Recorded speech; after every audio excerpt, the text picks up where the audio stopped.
How to lead generate using the eEdge website. If you go to your eEdge website, which you can see up here in this case using our demo account, demomc142.kwrealty.com. If we come here and then we add the advanced search after the URL, that will take us to a opportunity to do a search on the page.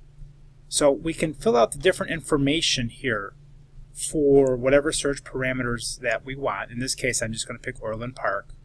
And then it will do a search. And in this case, because it's using the KWLS, because again, this is a demo account, you will see that it has 13 homes for sale. I will copy this URL and I will create a Facebook page, a Facebook post. So make sure when you're doing your Facebook post that you also identify yourself clearly as a realtor and your brokerage here. So I just put a Facebook post that says, check out these Orland Park homes for sale. And then I hit post down here. And then my post shows up on Facebook just like this. Now when somebody clicks on this post, they're taken to this page. And as they look at the first property, they have the opportunity to evaluate it. And say, okay, well this is a great property, but maybe I want to view the next one.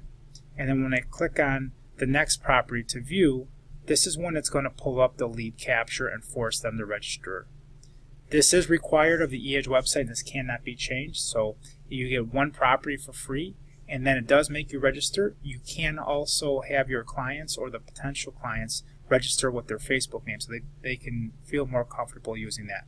So this is just one way to use the eEdge website to generate leads.